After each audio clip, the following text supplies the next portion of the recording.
November 1944. A regimental command cellar outside Château-Salins, Lorraine. On the table sat a clean acetate map, pinned flat under 2 ration tins.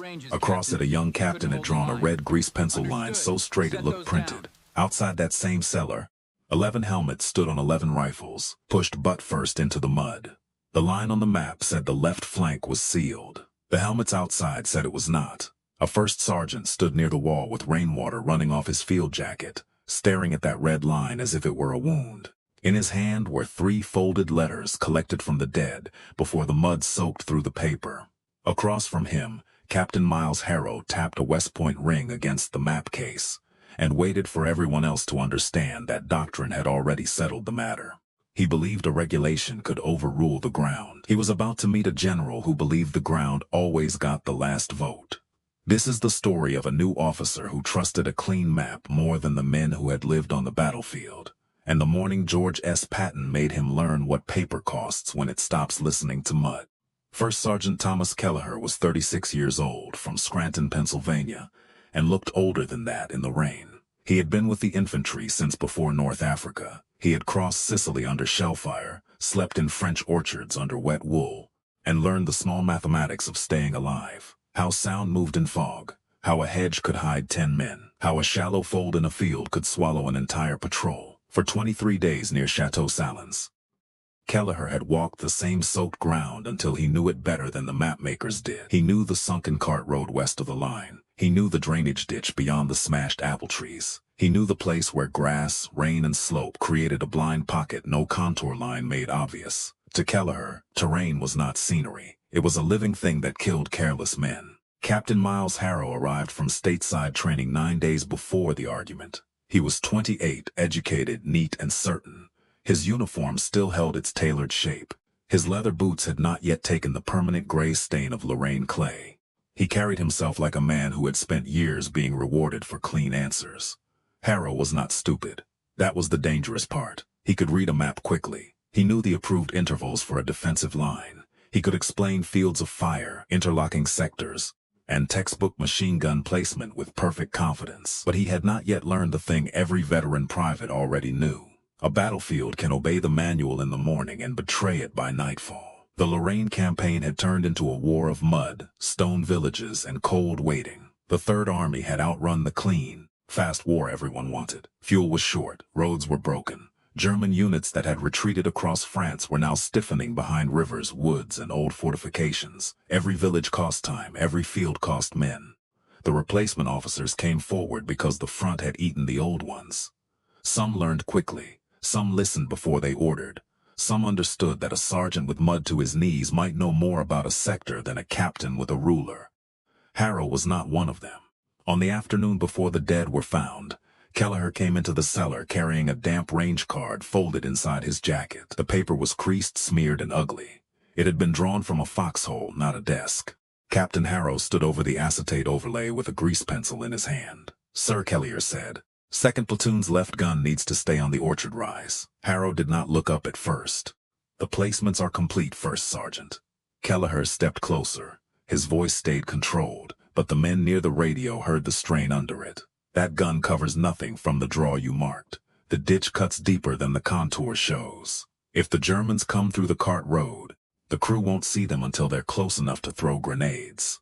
Harrow finally looked at him. "The manual calls for a 60-yard interval," he said. "From this grid the gun belongs here." He tapped the red line.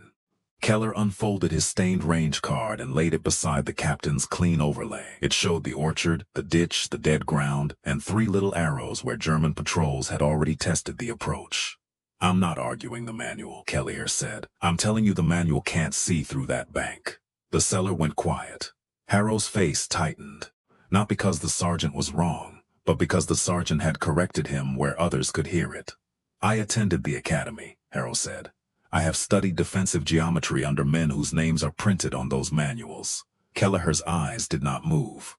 "And I have buried men who died in places those manuals called covered. That should have ended it. It did not." Harrow straightened his collar and spoke in the clipped voice of a man choosing authority over information. "You will move the gun according to the company order.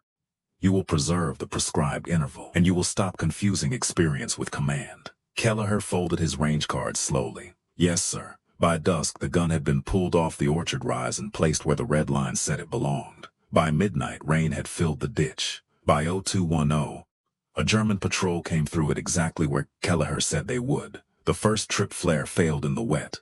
The listening post heard movement too late. A burst of machine pistol fire came out of the blind pocket, then rifle grenades, then the flat, terrible shouting of men trying to find an enemy they could not see. The left gun tried to traverse, but its field of fire was blocked by the bank. The orchard rise, now empty, would have covered the entire approach. By dawn, the sector was back in American hands. The cost was laid out under ponchos beside the road. 11 dead, 5 wounded, 1 missing until a medic found him face down in the ditch, alive only because the mud had packed itself against his wound.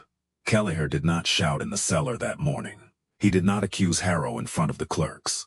He simply handed the executive officer 2 pieces of paper, his original range card and the captain's signed movement order. That was enough. The report climbed faster than anyone expected, because in Patton's army, a broken flank in bad weather was not a clerical matter. It was an infection. If it spread, men died. Patton arrived before noon. No band. No speech. No warning. Just a jeep sliding to a stop outside the command post and a hard-faced lieutenant general stepping into the rain with his helmet low, his ivory-handled pistols riding at his hips, and mud already on his boots before he reached the door. The cellar stiffened when he entered. Harrow snapped to attention so hard his heels struck the floor. Patton ignored the salute for a moment and looked at the map. Then he looked toward the doorway, where the helmets outside could be seen through the gray rain. "Captain," Patton said, "did you walk that ground?" Harrow kept his chin high. "Sir, I evaluated the position using the regimental overlay and standard defensive doctrine." Patton's eyes stayed on him. "That wasn't my question," Harrow swallowed. "I inspected the map, sir." "Did your boots enter the ditch?" "No, sir." "Did you look through the sights of the gun after you moved it?" "No, sir." "Did you ask the first sergeant why he had placed it on the rise?" Harrow hesitated. "He expressed an opinion, sir."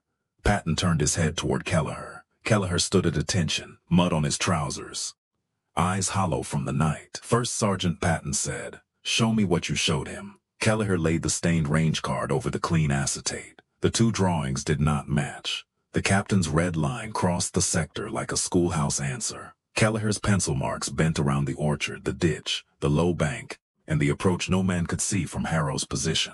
Patton studied both maps. For a long moment, the only sound was rainwater dripping from coats onto the stone floor.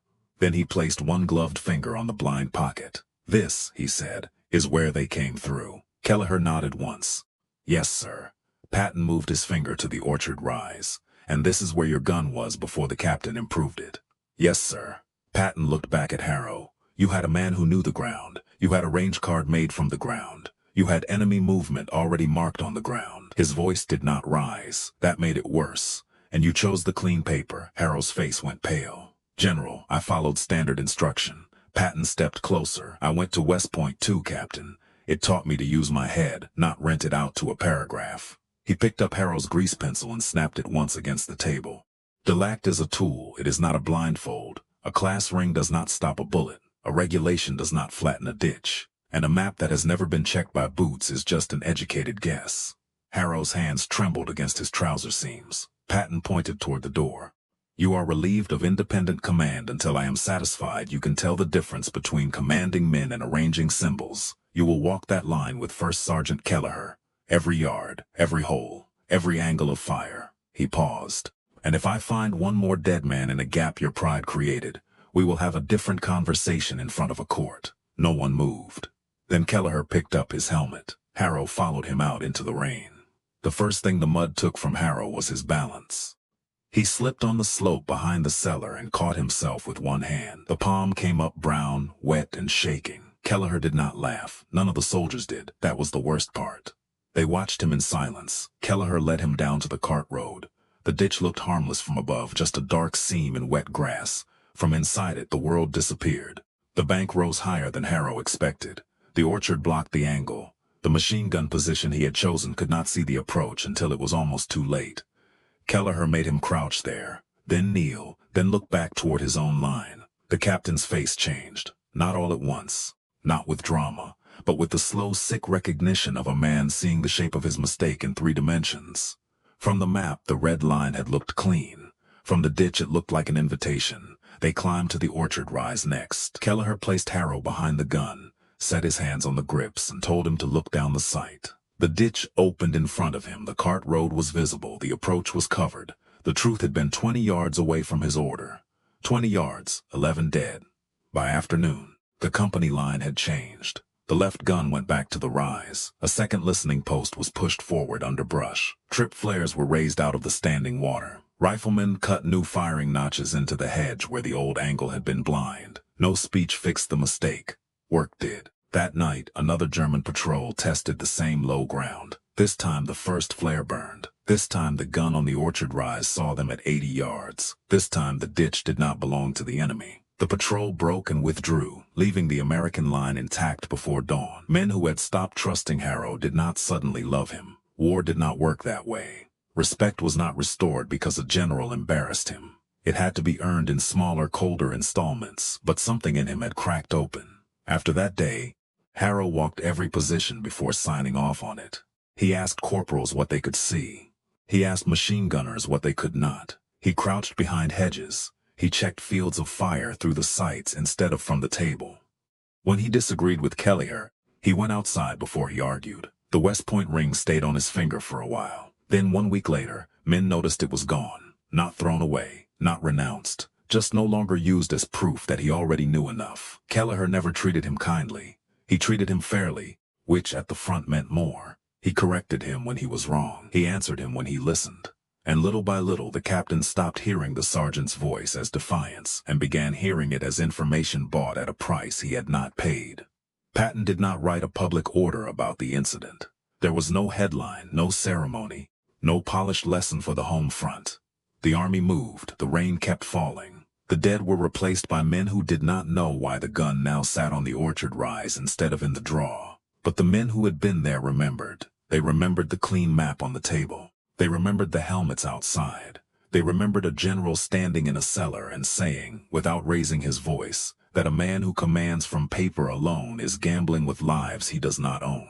Years later, Harrow would still do the same thing before making a decision. In offices, warehouses, loading yards, and factory floors, he would leave the desk and go look for himself. People thought it was humility. It was not only humility, it was memory. He had once believed the map was the war. Lorraine taught him the map was only a question.